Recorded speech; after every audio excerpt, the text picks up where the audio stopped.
नमस्कार दोस्तों, मैं आपका दोस्त डॉक्टर अभिनव शर्मा फिर से हाजिर हूँ एक नया वीडियो लेकर।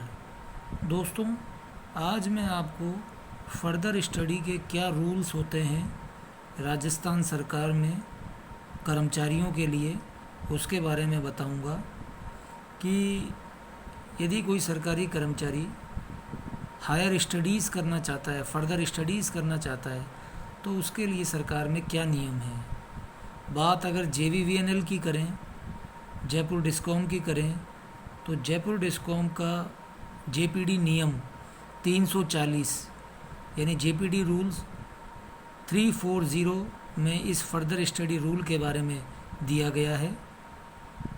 शिक्षण संस्थान में अध्ययन का समय यदि कार्यालय समय के समान ही हो तो अध्ययन स्वीकृति स्वतः ही समाप्त मानी जाएगी। ये एक बहुत इम्पोर्टेंट बात है कि जिस भी शिक्षण संस्थान में आप अध्ययनरत हैं या अध्ययन कर रहे हैं, उसकी टाइमिंग ऑफिस टाइमिंग के सेम है तो आपको अध्ययन की स्वीकृति नहीं दी जाएगी या अध्ययन की स्वीकृति समाप्त मानी जाएगी। निगम सेवक का पदस्थापन अध्ययन स्वीकृति संस्थान के मुख्यालय से परिवर्तित या स्थानांतरित हो जाता है तो अध्ययन स्वीकृति स्वतः ही समाप्त मानी जाएगी या स्वतः ही समाप्त हो जाएगी। हर वर्ष के लिए अलग अलग अनुमति लेनी आवश्यक होगी। जैसे कोई BA first year, second year, BA final year, तो तीनों सालों के लिए आपको अलग अलग हर साल अनुमति लेनी आवश्यक होगी। विभाग की पूर्व अनुमति प्राप्त किए बिना अध्ययन चालू रखने व परीक्षा में सम्मिलित होने वाले कर्मचारियों के विरुद्ध नियमानुसार अनुशासनात्मक कार्रवाई की जाएगी। यानी सभी कर्मचारियों को ये बात ध्यान में रखनी है कि कोई भी अगर वो हायर स्टडी, फर्दर स्टडी करते हैं तो अपने विभाग से उसकी पूर्व अनुमति प्राप्त करें। यदि पूर्व अनुमति प्राप्त किए बिना वो कोई अध्ययन चालू रखते हैं या परीक्षा में सम्मिलित होते हैं तो उनके खिलाफ विभागीय नियमानुसार अनुशासनात्मक कार्रवाई अमल में लाई जाएगी। इसलिए कोई भी फर्दर स्टडी करें, फर्दर स्टडी की मना नहीं है, लेकिन आप विभाग को उसके बारे में पहले सूचित करें, विभाग से अनुमति लें, विभाग आपको उसकी NOC जारी करेगा।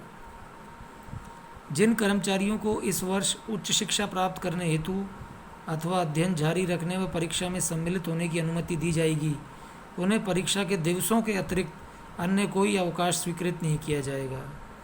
कहने का मतलब यह है कि सपोज़ कोई कर्मचारी BCom फर्स्ट ईयर का पेपर दे रहा है तो उसे केवल BCom फर्स्ट ईयर के जब एग्ज़ाम होंगे, जैसे उसके 6 सब्जेक्ट्स हैं और 6 दिन उसके जो एग्ज़ाम चलेंगे, तो उन 6 दिन का ही अवकाश स्वीकृत किया जाएगा। उसके अलावा कोई तैयारी के लिए अलग से कोई अवकाश स्वीकृत नहीं किया जाएगा। जब एग्ज़ाम होगा उसी दिन का उसे अवकाश स्वीकृत किया जाएगा, और वो भी उस कंडीशन में जब उसने विभाग की पहले पूर्व अनुमति ली है फर्दर स्टडीज़ के लिए। अध्ययन स्वीकृति दिए जाने से अधिकारी कर्मचारी को किसी स्थान विशेष पर पदस्थापन निरंतर रखने का अधिकार नहीं मिल पाएगा और उसका ट्रांसफ़र किया जा सकता है। यानी कहने का मतलब ये है, कर्मचारी का ट्रांसफ़र कहीं भी कर सकते हैं। ये ज़रूरी नहीं है कि फर्दर स्टडी वो जिस ज़िले या शहर से कर रहा है वहीं उसको रखा जाए। ट्रांसफ़र कभी भी कहीं भी किया जा सकता है। अध्ययन से निगम सेवक दैनिक राजकीय कार्य संपादन में किसी प्रकार की बाधा उत्पन्न नहीं करेगा, अन्यथा स्वीकृति समाप्त कर दी जाएगी। यानी किसी भी प्रकार से आपका ऑफिस का वर्क हैम्पर नहीं होना चाहिए, बाधित नहीं होना चाहिए। अगर ऐसा होता है तो कभी भी आपकी स्वीकृति फर्दर स्टडी की समाप्त कर दी जाएगी।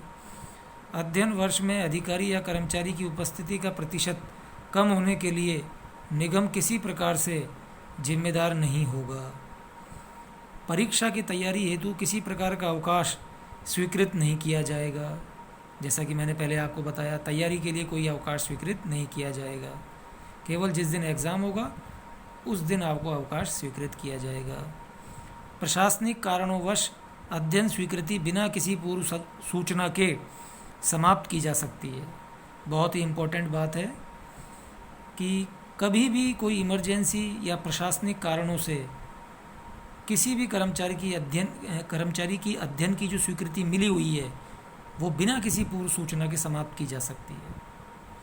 अतः सभी कंट्रोलिंग ऑफिसर्स को निर्दिष्ट किया जाता है कि वे अपने अधीन सेवारत अधिकारी या कर्मचारी जिन्हें अध्ययन की अनुमति दी गई है उनकी समीक्षा करें व उनके शिक्षण संस्थानों से उनके अध्ययन और संस्थान में उनकी उपस्थिति इत्यादि की भी जानकारी प्राप्त करें।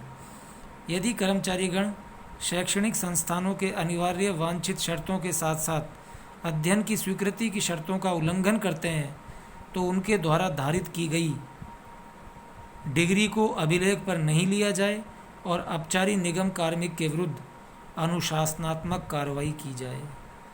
बहुत ही इम्पोर्टेंट बात है, सभी कंट्रोलिंग ऑफिसर्स को ये बात ध्यान में रखनी है कि जो भी उनके अधीन अधिकारी या कर्मचारी जिन्हें उन्होंने यानी कंट्रोलिंग ऑफिसर ने फर्दर स्टडी की अनुमति दी है वो उनकी समीक्षा करें और ये पता लगाएं कि वो शिक्षण संस्थानों में उनकी उपस्थिति है या नहीं है और वो शैक्षणिक संस्थानों की जो अनिवार्य वांछित शर्तें हैं उनको पूरा कर रहे हैं या जो भी स्वीकृति आपने दी है उसकी शर्तों का कोई उल्लंघन तो नहीं कर रहे हैं।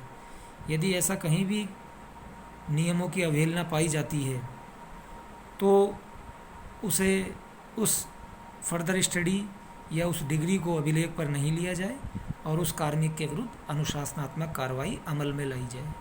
तो दोस्तों ये मेरा वीडियो था फर्दर स्टडी के लिए।